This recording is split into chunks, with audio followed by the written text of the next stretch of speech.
Deu certo.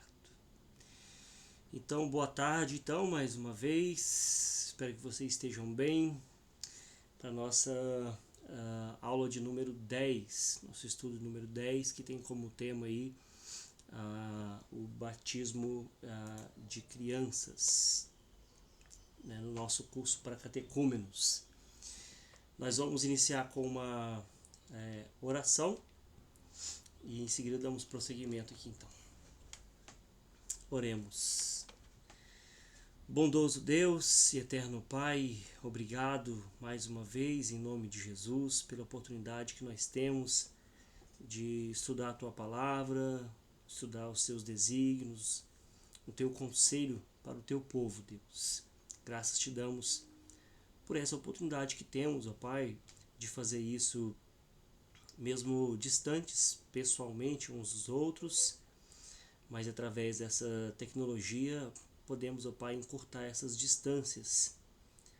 Que o Seu nome seja exaltado nesse tempo que nós vamos estudar esse tema tão importante dentro daquilo que nós cremos, que é a aliança que o Senhor fez com o Seu povo, Pai. Em nome de Jesus, abençoa todos que aqui já estão, quem porventura ainda estará entrando nessa aula ao vivo e aqueles que vão acompanhar posteriormente, Deus. Oramos assim agradecidos. Amém. Então, muito bem, então, nossa aula de número 10, o batismo de criança, o texto base nosso está aí em Atos 2, versículo 39. Atos 2, versículo 39, que diz assim: Pois para vós outros é a promessa, para vossos filhos e para todos os que ainda estão longe, isto é, para todos, para quantos o Senhor nosso Deus chamar.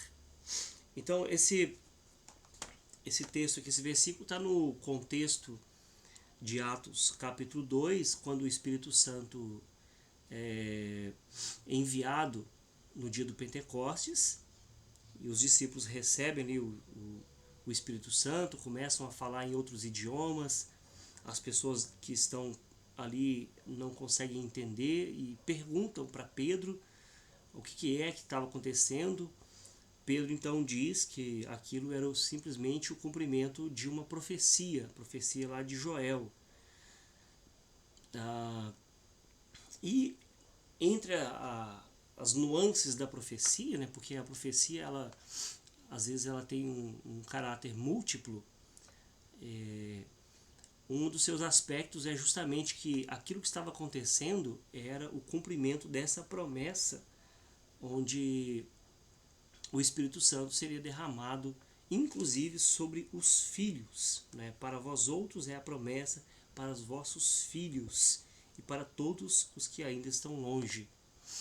Então, nós entendemos que os nossos filhos fazem parte da aliança que Deus fez com o seu povo, aliança essa que começa a ser muito bem delineada através da vida de Abraão. Abraão é um personagem muito importante nesse contexto que nós da aliança, né? Dessa aliança que Deus faz com o seu povo. E aqui, antes de mais nada, eu preciso pontuar uma coisa, um ponto aqui muito importante. Pontuar um ponto importante, né? Desculpa a redundância. Mas nós falamos em aulas anteriores que existem algumas crenças que são compartilhadas por toda a cristandade. Quais são? A Trindade, a doutrina da Trindade, a ressurreição, o nascimento virginal de Cristo. Então, são algumas doutrinas que são compartilhadas por toda a cristandade. Seja um evangélico, seja um católico, ele acredita nisso. Né? Se não acreditar, não tem como ele ser nem chamado de cristão. Né? Ele precisa acreditar na doutrina da ressurreição, na doutrina do pecado original, na doutrina do nascimento virginal de Cristo. Mas existem doutrinas que são compartilhadas somente entre as igrejas a partir da Reforma Protestante, ou chamadas também de igrejas evangélicas, protestantes, ou igreja reformada, como é o nosso caso. Quais são? Por exemplo, a inerrância das Escrituras, a autoridade suprema das Escrituras. Então isso para nós é muito imprescindível. Nós acreditamos que naqueles conhecidos 5 solas da Reforma Protestante, né? Entre eles está esse sola Escritura, ou seja, nossa regra de fé e prática é a Bíblia. Dela decorre toda a doutrina que nós entendemos. Não é assim com a Igreja Católica, por quê? Para a Igreja Católica não é só a Bíblia que é a autoridade suprema, mas também a tradição, ou seja, aquilo que o colégio de cardeais, né, os papas, os bispos, aquilo que eles chegam à conclusão de que tem que ser assim, então assim será. Vou dar um exemplo aqui muito claro. Nós cremos que Maria, depois que ela teve Jesus, ela teve outros filhos. Né? Ela teve relações com José, seu marido, e é a coisa mais legítima do mundo. Né? Um homem e uma mulher, dentro de uma aliança, né? Terem relações e terem filhos. É a coisa mais legítima. Então, quando a gente fala isso, nós não estamos querendo diminuir Maria, pelo contrário, estamos querendo colocar ela no lugar dela. Né? Um lugar de destaque, um lugar de honra. Só que a Igreja Católica chegou à conclusão de que ela permaneceu virgem perpetuamente. Então, isso é uma coisa só da Igreja Católica. A Igreja Evangélica não acredita assim. Existem, então, algumas doutrinas que são compartilhadas somente entre as igrejas evangélicas. E existem algumas doutrinas que são compartilhadas não com todas as igrejas evangélicas. Uma delas é essa que nós passamos a falar agora, que é a doutrina do batismo de crianças, chamada também de pedobatismo, né? Que é justamente isso, é o batismo de crianças. Então, essa doutrina ela está presente em alguns ramos das igrejas reformadas, como por exemplo a igreja presbiteriana, a igreja luterana também, ela batiza crianças, a igreja anglicana. A grande maioria das igrejas evangélicas não batizam crianças. Nós falamos semana passada, né? Existem algumas formas de compreender o batismo, mas nós entendemos que o batismo ele deve ser aplicado também às nossas crianças, e nós vamos explicar justamente a motivação disso. Por quê? Nós vimos que quando Deus planejou a nossa salvação, ele incluiu nesse plano uma organização para nos arrebanhar. Na antiga aliança, lá no Antigo Testamento, essa organização tinha a sua expressão na nação de Israel. Só que na nova aliança, essa organização é a igreja, que é formada agora por todos aqueles que creem em Jesus, independente da origem étnica da pessoa. Na igreja antiga, lá da antiga aliança, a situação da criança ela era bem definida, não é? Eles entendiam muito bem qual era a posição da criança. Qual era a posição da criança? Salmo 127, os filhos eles eram herança do Senhor. E como tais, eles recebiam o selo da aliança que Deus tinha com seu povo. Qual que era, no Antigo Testamento, o selo dessa aliança? Era a circuncisão. Então, Abraão tinha uma aliança com Deus. O filho de Abraão, mesmo se esse filho viesse a crer ou não crer, ele recebia o selo da aliança que o pai dele tinha. Qual que era o selo da aliança que o pai dele tinha? A circuncisão. Na nova aliança, qual que é a situação da criança? Se na antiga aliança isso era muito bem delineado, inclusive acontecia muitas vezes situações em que os pais circuncidavam o filho. No entanto, esse filho às vezes não seguia os caminhos do pai. Quando a gente pega ali a história dos reis de Israel, isso é muito nítido. Vários homens que eram, né, fiéis a Deus, os seus filhos às vezes se desviavam, mas eles estavam, né, selados com aquela marca visível, né? Certo. Na nova aliança, então, qual que é a situação da criança? A Bíblia nos mostra que as crianças, elas são herdeiras espirituais dos pais. Graças a Deus por isso, né? Então, quando os pais se rebelam contra Deus, as crianças também sofrem as consequências. Então, se tem um aspecto positivo, é claro, tem um aspecto negativo também. Quando os pais são fiéis, elas também são beneficiadas. Isso, assim, se a gente colocar de forma prática, gente, dá pra gente entender assim, de bem nítido, né? Um pai ou a mãe que segue os caminhos do Senhor, naturalmente os seus filhos vão colher os benefícios dessa espiritualidade dos pais, como também os filhos irão colher também consequências de quando os pais não seguem essa aliança, né, com Deus. Enfim, as crianças então, elas sendo herdeiras espirituais dos seus pais, elas pertencem ao Senhor. E por isso nós entendemos que elas têm o direito ao batismo e o direito de pertencer à igreja. Isso aqui é importante porque a gente tem muito essa noção de que a criança, ela é a igreja do futuro, né? Quando ela crescer, ela vai fazer parte da igreja. E me desculpe, mas eu sempre penso que por trás desse pensamento existe uma conotação econômica, sabe? Como assim? A criança não faz parte da igreja hoje porque ela não tem condições de dar dízimo, né? Eu fico pensando assim, sabe? Mas nós entendemos que sim, a criança ela tem parte no povo de Deus hoje, agora. Por quê?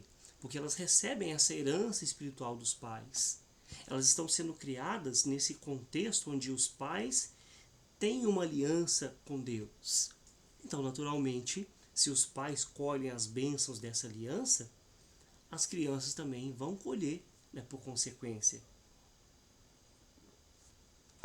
Por isso nós entendemos que elas têm direito ao batismo e o direito de pertencer à igreja. O que diz a Confissão de Fé de Westminster, capítulo 28, aí no primeiro parágrafo?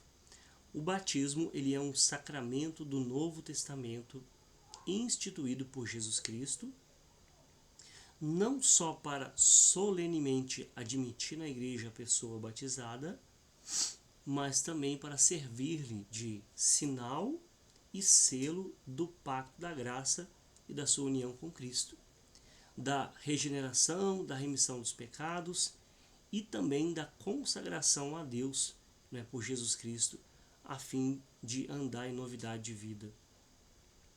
E esse sacramento, segundo a ordenação de Cristo, ele há de continuar em sua igreja até o fim do mundo. Então, a concepção sobre o batismo que a Confissão de Fé elaborou é basicamente isso aqui. Que o batismo é esse sacramento do Novo Testamento que é instituído por Jesus Cristo, né, servindo aí de um sinal e um selo do pacto da graça que Deus fez com o seu povo, onde aqueles que participam desse pacto têm a sua união com Cristo, são regenerados, têm os seus pecados perdoados. É basicamente isso que a Confissão de Fé entende sobre o batismo. Quem deve ser então batizado? Né, para a gente definir essa doutrina. Nós entendemos que todo aquele que crê no Senhor Jesus como seu Salvador pessoal, ele tem que ser batizado, né? Ele deve ser batizado. Os pais crentes, eles têm o privilégio de trazer os seus filhos ao batismo como herdeiros também da promessa de Deus, né? Assim como os filhos são herdeiros tantas coisas que nós temos, às vezes não tantas assim, né? Mas eles são herdeiros, pelo menos legalmente eles são, às vezes herdam só contas, né? Mas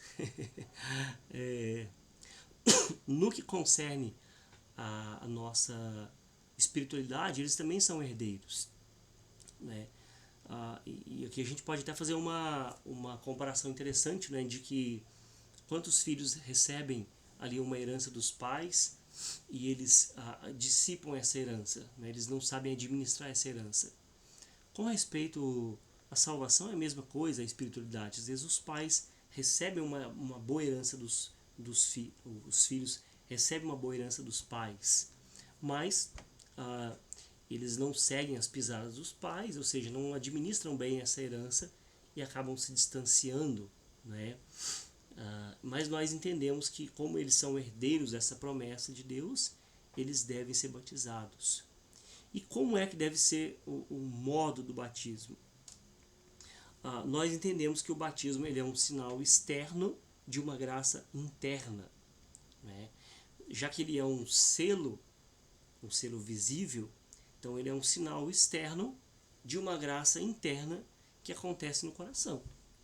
O batismo com água, então, simboliza o quê? O batismo com o Espírito Santo, que ocorre no momento da regeneração.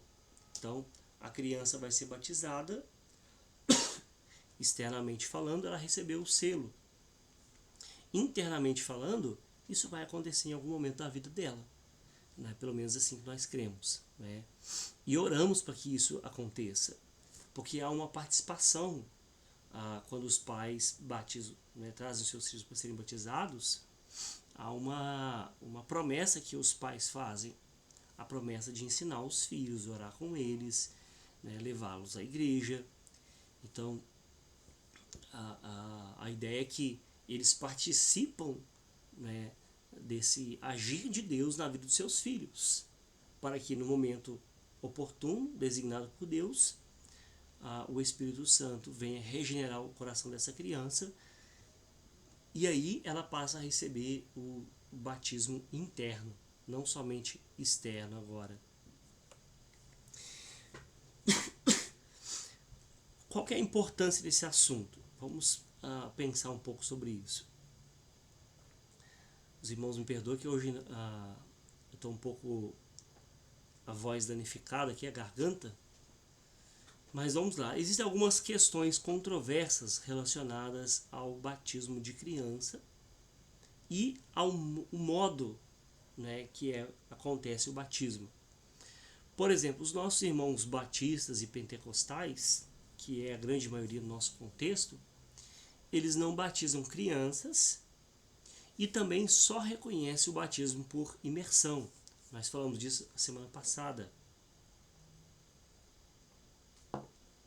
Mas as denominações protestantes históricas, como luterana, reformada, anglicana, presbiteriana, metodista, elas batizam crianças e reconhecem a legitimidade de ambos os métodos, seja a imersão ou aspersão, preferindo o segundo, né, que é a aspersão, até por uma questão de logística mesmo. É um pouco, né, mais fácil do que você ter que fazer um tanque na igreja, ou então levar as pessoas para um rio, enfim. Apesar de reconhecermos a legitimidade, né, de ambos os modos. De maneira que esses irmãos que estão vindo de outras igrejas, eles não precisam ser batizados novamente. Nós já reconhecemos, então, o seu batismo, né, por imersão. O problema básico, do ponto de vista reformado, o erro básico daqueles que não batizam crianças e exigem, no caso, a imersão, consiste em perderem de vista a continuidade da revelação da obra da redenção. O que é isso? A progressividade da revelação da obra da redenção, planejada por Deus na eternidade, ela não deve eclipsar a sua continuidade. Como assim? A revelação de Deus, nós chamamos ela de progressiva, sabe? Por isso a ideia aqui de progressividade da revelação.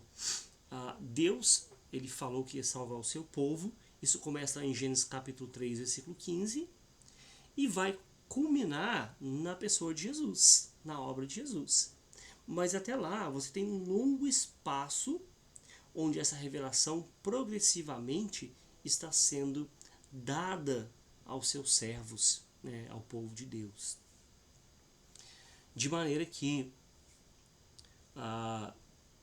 até a gente chegar nesse momento exato de Cristo, nada daquilo que foi dito lá atrás é mais importante do que isso. Então a revelação de Deus, ela é progressiva, a gente tem que pensar nisso. Ela começa gradativamente até chegar num ponto máximo, né, que é a pessoa de Jesus. De maneira que tudo que acontece antes de Jesus apontava para Jesus. Né? Então, quem defende, né, a ideia de que criança não pode ser batizada ou que tem que ser batismo por imersão, acaba desconsiderando essa continuidade da revelação de Deus. Mas para nós isso é muito importante, né? De maneira que para a gente só existe um povo. Você tem um povo de Israel no Antigo Testamento, no Novo Testamento você tem a igreja. Mas qual que é a ideia? Israel no Antigo Testamento já era a igreja. Mas a igreja naquele contexto, naquela época, naquela dispensação, era composta apenas por judeus. Mas viria um dia que seria composta, né, por todas as pessoas. Por isso a gente precisa pensar também nesse tema, uma só igreja. Nós compreendemos que o Antigo Testamento ele não ensina duas religiões diferentes, né, o Antigo e o Novo Testamento. Eles não nos ensinam duas religiões diferentes. Né? A igreja cristã, ela não é uma outra igreja. Né? No Antigo Testamento tinha uma e agora no Novo Testamento tem outra. Não, não é isso. Na verdade, o apóstolo Paulo, ele revela claramente que a igreja cristã não é uma nova árvore, mas apenas um galho que é enxertado na mesma árvore, cuja raiz é Abraão. Então, a raiz dessa árvore é Abraão. Por quê? Porque Abraão é o pai tanto de incircuncisos como de circuncisos. Romanos capítulo 4, versículos 11 e 12. Que andam nas pisadas da fé que teve nosso pai Abraão antes de ser circuncidado. Então, Abraão, ele já tinha fé antes de ser circuncidado. Depois, né, a circuncisão foi só um sinal visível dessa fé do Abraão. Então, para a gente não existe essa distinção. Israel lá no Antigo Testamento e igreja no Novo Testamento. Não. Deus só tem um povo. Por quê, gente? Até mesmo dentro daquele Israel do Antigo Testamento, tinha algumas pessoas que não eram de Deus. A Bíblia está cheia de exemplo disso. Reis, inclusive, sacerdotes, pessoas ligadas às religiões. Elas estavam entre o povo étnico, mas não estavam entre o povo espiritual. Então só existe uma igreja de Deus. A igreja é a mesma no Antigo e no Novo Testamento. Ela começa historicamente com o chamado de Abraão. Gênesis capítulo 12, versículos 1 a 3. Em ti, Deus disse, serão benditas todas as famílias da terra. Mas ela foi comprada por Deus pelo sangue de Cristo. Atos 20, versículo 28. Nós lemos esse texto na última quarta-feira. Então, ela é como uma única árvore de oliveira, que possui ramos naturais e ramos enxertados. Paulo usa essa metáfora ali em Romanos capítulo 11. Né? A igreja cristã não é uma nova árvore, mas ela é um galho enxertado no mesmo tronco. Quem conhece esse contexto, né, agrícola sabe muito bem disso, que é possível você fazer enxerto. E nós éramos isso. A Bíblia chama nós de oliveira brava, né, que foi enxertada ali na oliveira verdadeira. Né, de maneira que a igreja não é uma nova oliveira. Ela é simplesmente, né, enxertada na oliveira que já existia. Tá, e qual que é o significado do batismo? Quaisquer dúvidas, gente, pode levantar a mão, tá bom? Aqui tem a mãozinha ali, vocês levantam, a gente para. O batismo, então, para nós, ele corresponde à circuncisão que era praticada na antiga aliança. A circuncisão ela foi instituída como sinal e selo do pacto estabelecido com Abraão, né? Isso está lá em Gênesis capítulo 17. O batismo ele é o sinal e o selo, só que agora da nova aliança. Uma aliança agora estabelecida por Jesus Cristo. Então, o batismo, por ser um sacramento da nova aliança, ele é ainda mais rico de significado do que a circuncisão. Um exemplo disso é que as crianças meninas, né, do sexo feminino também fazem parte, né, dessa aliança e recebem, né, esse selo que no Antigo Testamento era restrito apenas aos homens, era a circuncisão. No Novo Testamento, as crianças, como esse sinal, né, ele é da nova aliança, ele é mais abrangente, mais rico de significado, as meninas também recebem esse sinal. Então, as crianças foram incluídas na circuncisão, porque a promessa de Deus é para Abraão e os seus descendentes. De maneira que não há no Novo Testamento nenhuma passagem que exclui do pacto a aliança da graça. Ou seja, às vezes uma doutrina ela é formulada não somente por aquilo que é dito, mas também por aquilo que não é dito. Como você tem no Antigo Testamento a inclusão das crianças, no Novo Testamento você não tem, né, a proibição, então por si só subentende que elas devem ser incluídas. Né? O Pedro, por exemplo, no primeiro sermão, o texto que nós lemos, ele vai dizer isso de forma clara: pois para vós outros é a promessa, para os vossos filhos e para todos os que ainda estão longe, isto é, para quantos o Senhor nosso Deus chamar. Então, por isso, no Novo Testamento, famílias inteiras eram batizadas após serem convertidas pelo Senhor. A gente tem um exemplo de Atos 15, 1 Coríntios 16, tem o exemplo da Lídia, do carcereiro, o exemplo do centurião em Atos capítulo 10, Cornélio. Então, assim, quando uma pessoa, o Cornélio ia ser batizado, ele e sua casa eram batizados, todos. O carcereiros em Filipos, a mesma coisa. Lídia também a mesma coisa. Então, há esse entendimento de que os primeiros cristãos tinham isso em mente, que os filhos também faziam parte da aliança. Então, o batismo infantil ele envolve promessas e compromissos.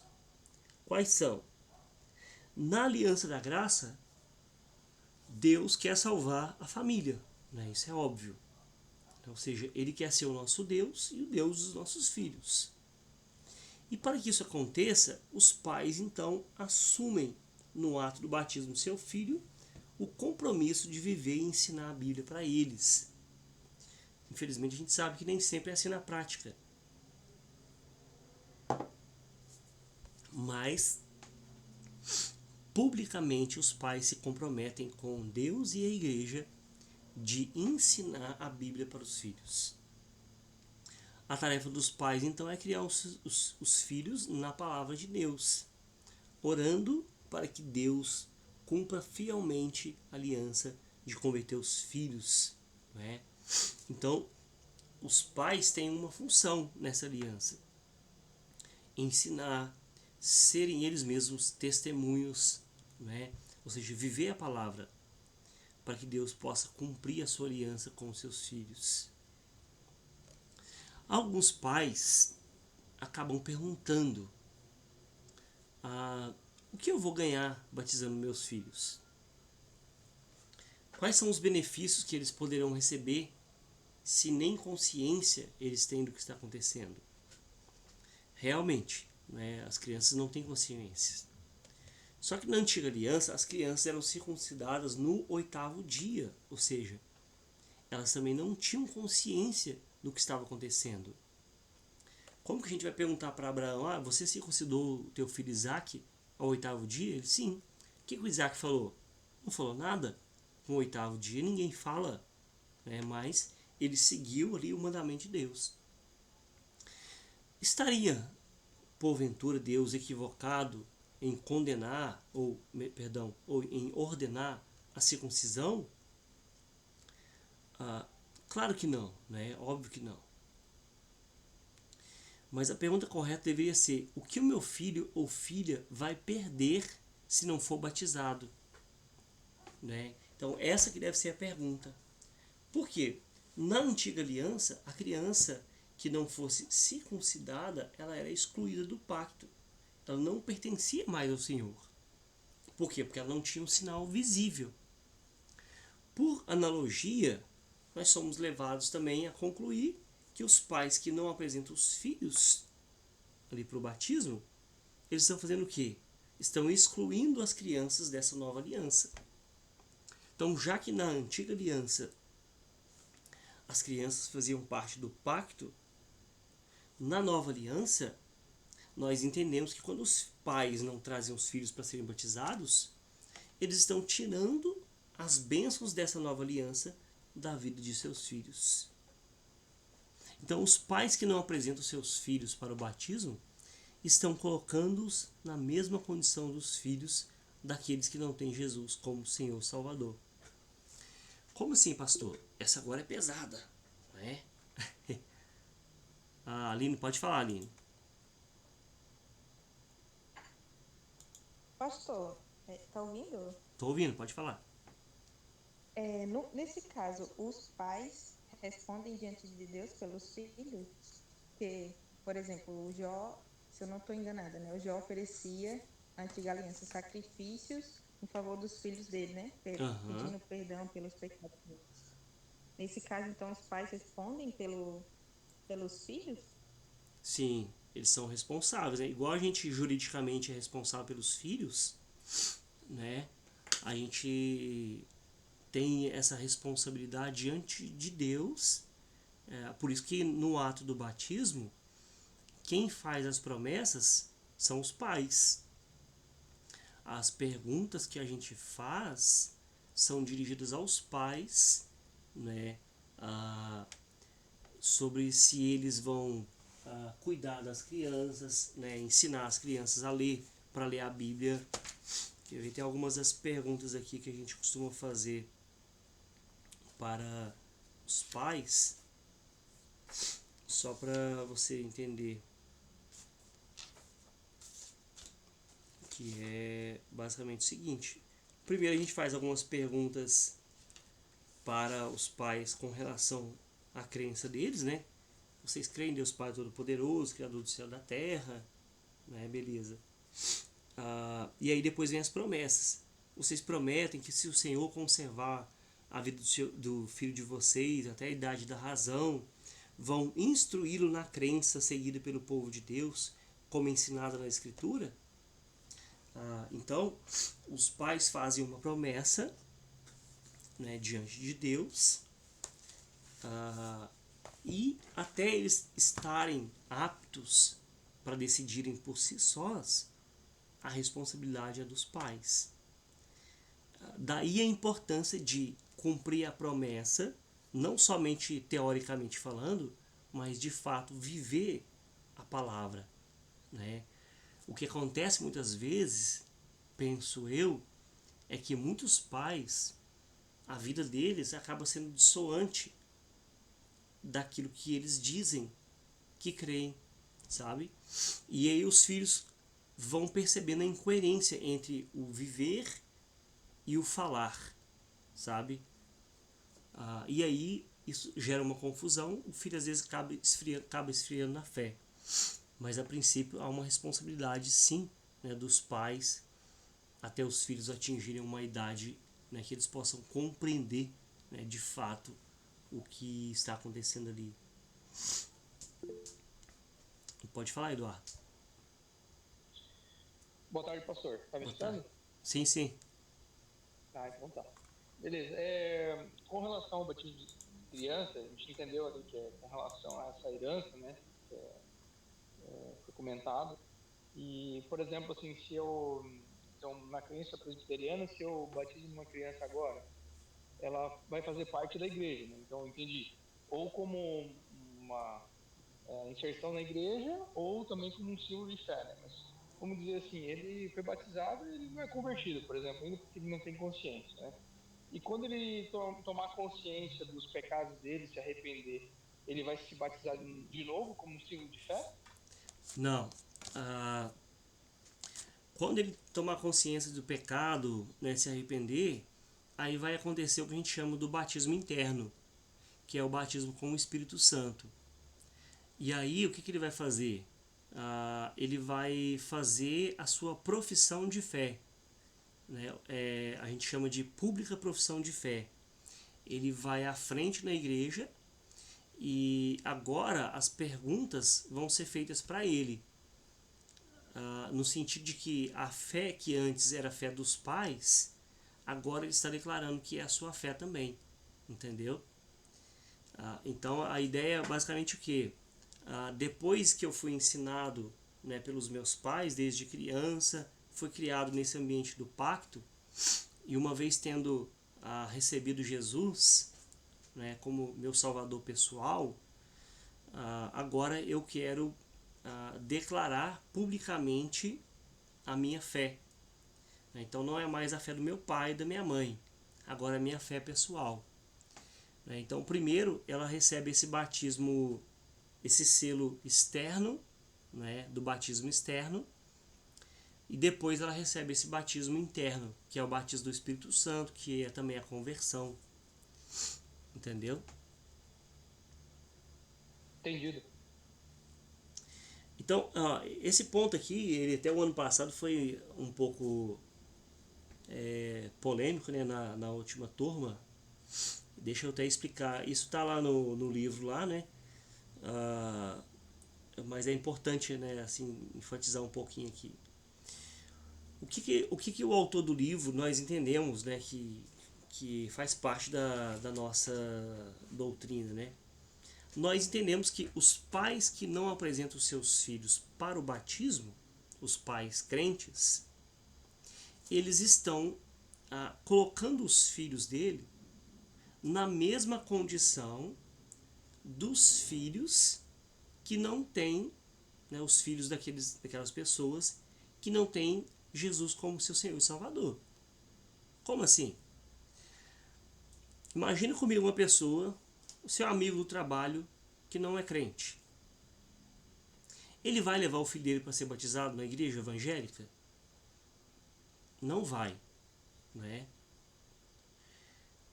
Então, se você tem um filho e não leva ele para ser batizado, você está colocando ele na mesma condição, né, daquele que não tem Jesus como seu Senhor e Salvador.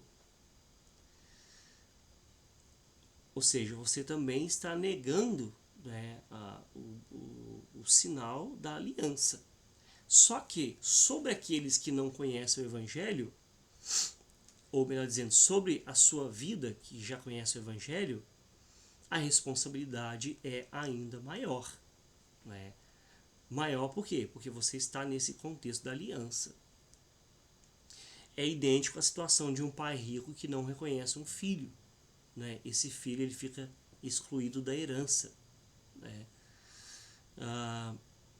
E aqui, deixa eu fazer um adendo também aqui. A gente teve situações na igreja de pessoas que vieram para a igreja de outras igrejas, né? E falaram, pastor, eu não quero batizar o meu filho, eu ainda não entendi essa doutrina e tudo mais. E eu pensei, tudo bem, né? Não tem problema. O seu filho vai participar de todas as atividades que tiver, né, na igreja e não vai ser impedido, né? Mas oficialmente ele não é recebido como membro da igreja. Por quê? Para ser membro da igreja, a porta de entrada é o batismo. No caso da criança, né, também é o batismo. Ela entra através do batismo. então ela é contada como membro da igreja visível, né? A igreja presbiteriana de Rio do Sul, a criança passa a ser membro da igreja quando ela recebe o batismo. Então, nós entendemos que é importante também que os pais, ainda que não seja uma obrigação, nós entendemos que é importante os pais se identificarem com a comunidade que estão participando. Como? Através do batismo, né? Tanto de si próprio, se for o caso, né? Se não for batizado ainda, ou no caso da criança, né? Então, o batismo ele também tem essa função de identificação com o povo o qual nós estamos participando, né? No caso, o povo de Deus.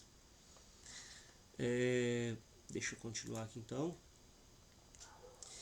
Vamos pensar agora na visão correta, né? O batismo, veja bem, isso que tem que ficar muito claro, né? Ele não garante a salvação nem da criança, nem do adulto.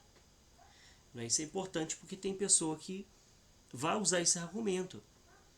Se batizar a criança agora, depois ela desvia. Tem vários adultos que batizou e se desviaram. Tem pessoas que toda igreja que entra, ele se batiza. E batiza com muita água, com pouca água. Tem gente batizando no Rio Jordão e que não é sinônimo de conversão. Né? Então, por isso nós não podemos alimentar a falsa esperança de que somos salvos porque fomos batizados ou batizamos os nossos filhos. A Igreja Católica ela nutre essa visão, né, de que o batismo é salvífico, mas não. O que salva é o batismo com o Espírito Santo. Né? Quem foi batizado na infância, ao tornar-se adulto, ele precisa decidir se vai ou não permanecer na fé que foi criado e professar publicamente com a sua vida e com as suas palavras, né, a crença em Jesus como seu Senhor e Salvador. Então ele precisa publicamente dizer, não, eu creio em Jesus Cristo como meu único e suficiente Salvador. Tem uns que acontece, né, com 13 anos, 14 anos. Esse ano a gente teve pessoas fazendo a profissão de fé com 26 anos. Né? Não importa a idade, é o tempo que a pessoa reconhece que de fato ela recebeu, né, o Espírito Santo no coração dela. Né? Um erro comum. Alguns não apresentam as crianças, né, ao batismo, né, para o batismo, alegando que a religião é algo muito pessoal, cuja escolha deve ser feita pelo indivíduo. Não, isso aí, quando meu filho crescer, ele escolhe. Né? Tem gente que fala assim. Só que olha que interessante, e aí beira até aí um pouco de hipocrisia, porque esses mesmos pais que negam o batismo à criança, eles escolhem os nomes, as roupas, a escola, os alimentos, né? Que tudo são o quê? Questões pessoais. Mas não escolhe o batismo, porque diz que, né, vou deixar a criança escolher. Ninguém deixa a criança escolher o nome. Né? Vou deixar você sem nome e quando você crescer você escolhe o seu nome. Não, vou deixar você sem escola, quando você crescer você escolhe a escola. Não, não é assim. Vou deixar você sem roupa, porque eu não sei se você vai gostar dessa roupa aqui quando você crescer. Não, né? Então, se com isso nós buscamos fazer o melhor para os filhos, por que não consagrá-los ao Senhor também pelo batismo? Né? Se nós entendemos que o batismo é algo divino, né? Algo de Deus. Um alerta também muito importante. Sob esse pretexto também de deixar as crianças escolherem por si, né? É importante os pais compreenderem que o ser humano ele não se desenvolve num vácuo cultural, religioso e econômico.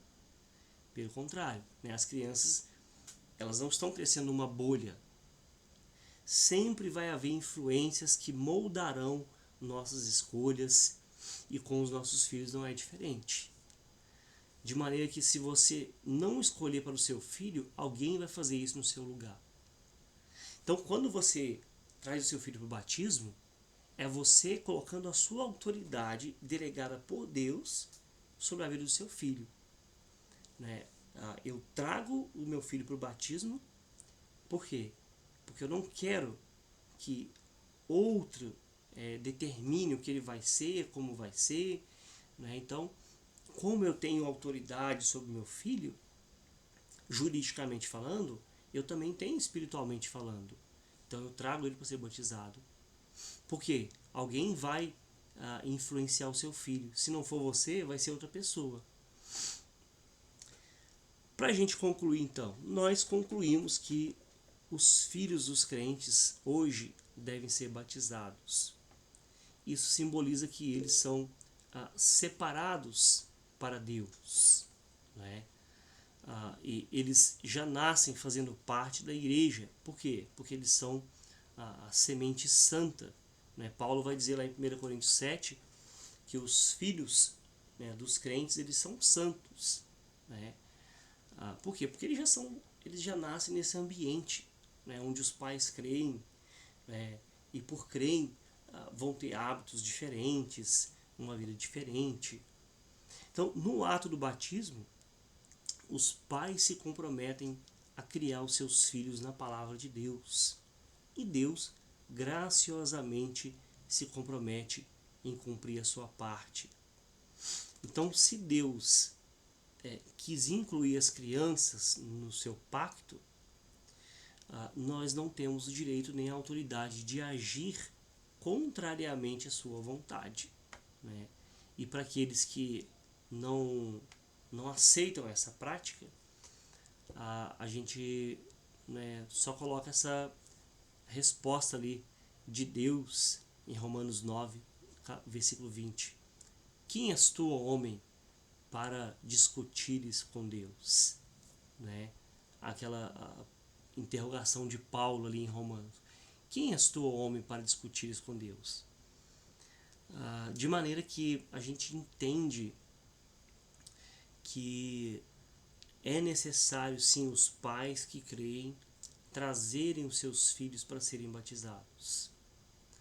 Por quê? Porque isso é um sinal da fé dos pais, que pela fé em Deus creem que os filhos também fazem parte desse pacto. Né? Assim como fez Abraão, né, lá no Antigo Testamento, e assim como as famílias do Novo Testamento eram batizadas, né, nós subentendemos que sim, haviam, né, crianças ali. Quando era batizado o Cornélio, a sua família, a Lídia, a sua família, o carcereiro, a sua família, né, a gente entende ou subentende que haviam crianças ali. Ainda que esse não seja o nosso argumento central para falar sobre essa questão, né, o nosso argumento central é justamente a questão da aliança que Deus fez com o seu povo e que incluía crianças. Como? Pela fé dos pais. Então, no Novo Testamento, nós também incluímos as crianças. Como? Pela fé dos pais. Ou seja, se você tem fé, né, você deve trazer o seu filho para ser batizado. Eu vou parar aqui, porque terminou, né? E se vocês tiverem alguma dúvida também, podem aproveitar. Pode falar, Aline. Pastor, você poderia comentar a questão de número 2 aqui do exercício da fixação, que é qual é o destino da alma das crianças que morrem na infância? Por quê? Eu tô sem um livro aí. Tô sem um livro aqui. Mas você viu qual que é a resposta lá no livro?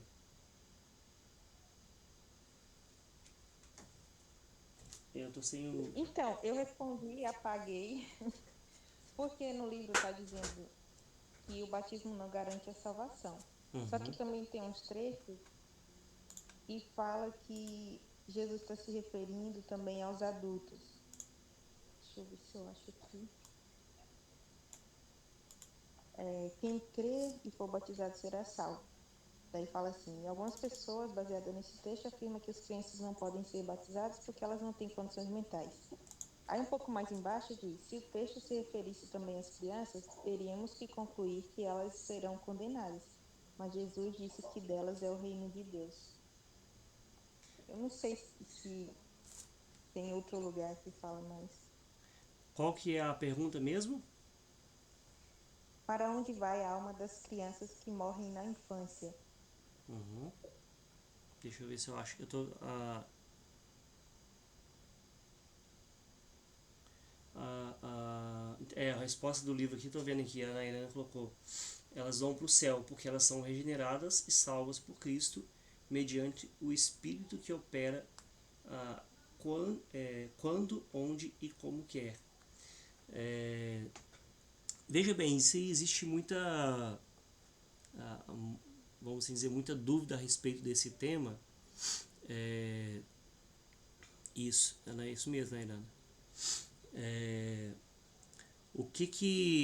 Quais são assim, vamos assim dizer, até os benefícios da crença na doutrina, por exemplo, da eleição e nessa doutrina do batismo de criança.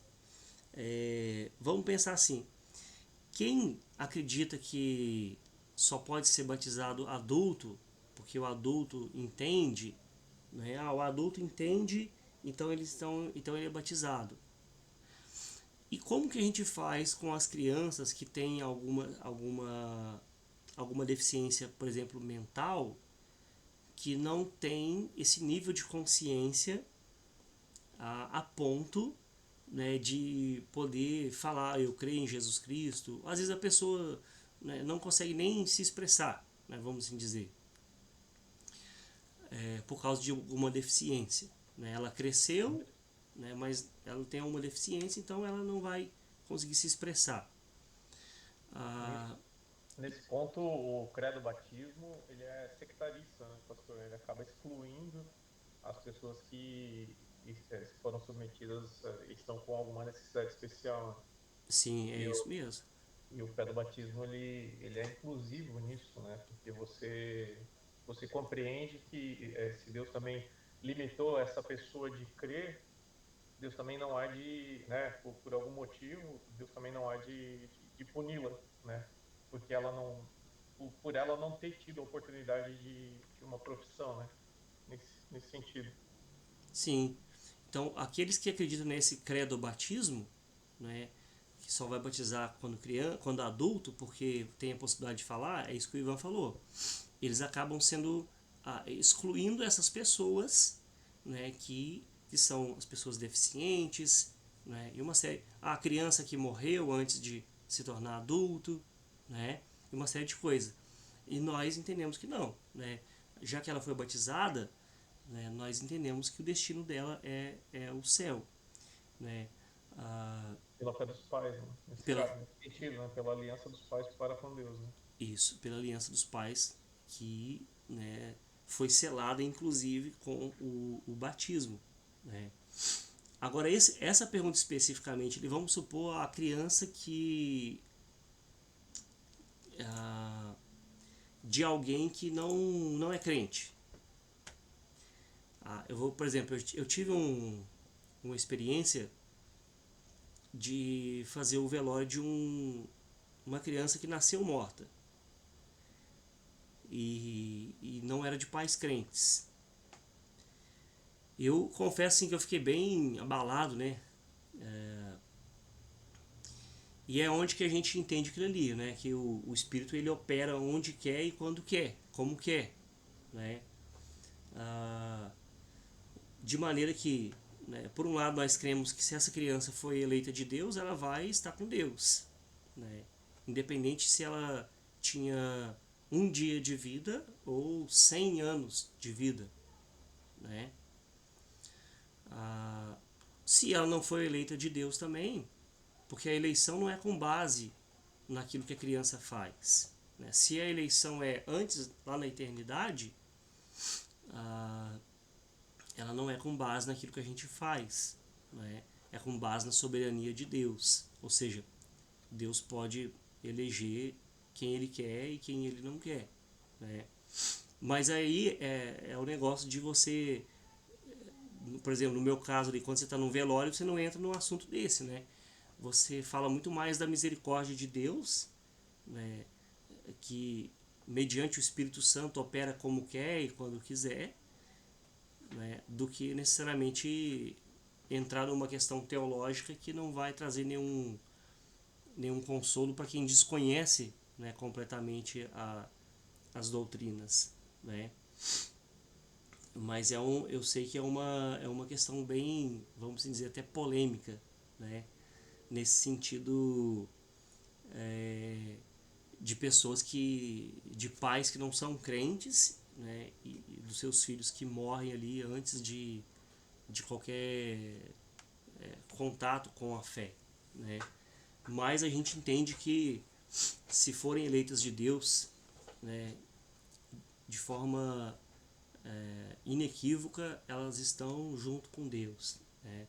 Porque assim elas são regeneradas e salvas, né, por Cristo. Às vezes foge até a nossa compreensão como isso vai acontecer, como esse processo vai se dar, mas é basicamente isso, né? Elas vão ser salvas, né, mediante o Espírito que opera quando quer e como quer. Jesus fala que o Espírito Santo ele é como, né, ele sopra onde quer, né? Ali falando para Nicodemos. A ideia é justamente essa. A gente não consegue delimitar o seu campo de ação ou a sua forma de ação, né? As crianças crentes, né, a gente já tem essa convicção. Elas são salvas com base na fé dos pais, e elas recebem aí esse selo aí da fé dos pais, né? E graças a Deus por isso. Entendeu, Aline? Entendi, pastor. Eu não, Obrigada. eu não sei se vocês têm essas respostas no final do livro, tem? Pra, tem? Que eu tenho elas separadas aqui, depois, se vocês quiserem, eu posso passar elas para vocês. Quer ver? Aqui, ó, a minha colinha aqui, ó, quer ver? Ó. Ó, estudo número 10, olha as respostas aqui, ó. Respostas às questões. Ah, eu encontrei agora. Tem mesmo, pastor. Respostas às questões dos exercícios. Tá, eu acho que no final do livro aí. Eu não sei onde está o meu livro, mas tá por aqui em algum lugar. A Olivia tá mexendo neles aqui, tá organizando eles pra mim. Vou desorganizando, né? Tranquilo, gente? Mais alguma questão? Só quando o pastor estava falando sobre Cristo, né, na doutrina do pé do batismo, né, do batismo infantil, eu estava meditando um pouco sobre Colossenses 1, né, que fala que Cristo é o cabeça de toda a criação, né, cabeça de todo o corpo, né, que é a igreja, e é Ele quem dá vida ao corpo, né, ele é o primeiro filho, foi ressuscitado para que somente Ele tivesse o primeiro lugar em tudo. E a gente incutiu na mente que Cristo parece que só pode atuar a partir dos 12 anos, né, por conta das doutrinas que são disseminadas por aí. Parece que Cristo pode ativar a fé, o coração, né, de uma criança apenas a partir de determinada idade, né? E a gente começa a querer limitar, querer colocar o poderio de Cristo, o domínio de Cristo, que lá em Colossenses fala que ele é o cabeça de tudo, de toda a criação, né? E Deus é quem faz em nós, né? Então, você estava falando, eu estava meditando sobre isso, né? Como que a gente cai nessas armadilhas, muitas vezes, de querer encaixotar tudo que Cristo fez por nós e faz, né? E querer limitar também isso sobre a vida, muitas vezes, dos nossos filhos, né? Achar que, não, Jesus vai atuar só quando ele tiver poder de escolha. Mas não, né? Esse cuidado a gente vê, assim, né? Quando o pastor para pregar para as crianças, para ensinar as crianças, né? Elas são membros da igreja, participantes da igreja, e estão ali também nesse processo de conversão, assim como todos nós estamos, né? Muito Sem legal isso. dúvida.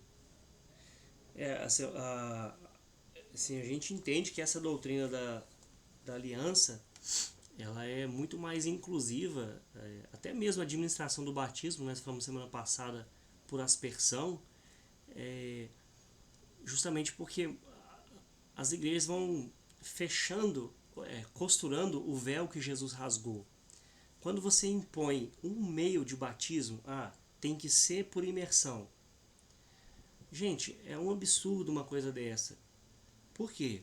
Porque você começa a limitar a possibilidade de pessoas, igual nós falamos semana passada, às vezes estarem em situação, né, acamadas. A pessoa está acamada, como que faz? Recebe Jesus. E aí? Cadeirante, né? Né, um cadeirante. A criança, então, o que a gente faz? Espera chegar lá com 12 anos.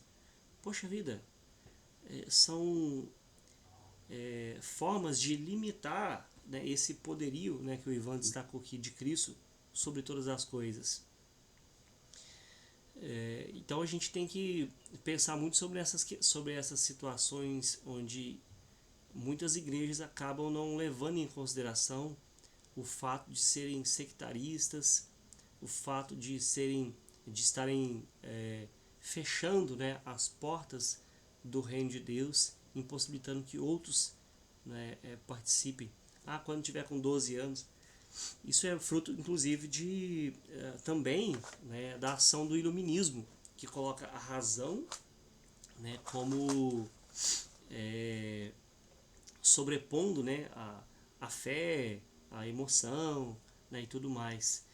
Ali do século XVIII em diante, o iluminismo dá essa ênfase à razão. Né, e desde então tem-se também falado a respeito, a igreja acaba absorvendo, né, essa influência do iluminismo ali, que coloca a razão, né, como juiz, né, para saber se é certo, se é errado, né. E se a gente pensar a idade da razão, né, até de certa forma controverso, né, porque quantas pessoas adultas, né, se batizam e depois, né, chegam à conclusão de que não era isso, né? Não estava com a idade da razão, né?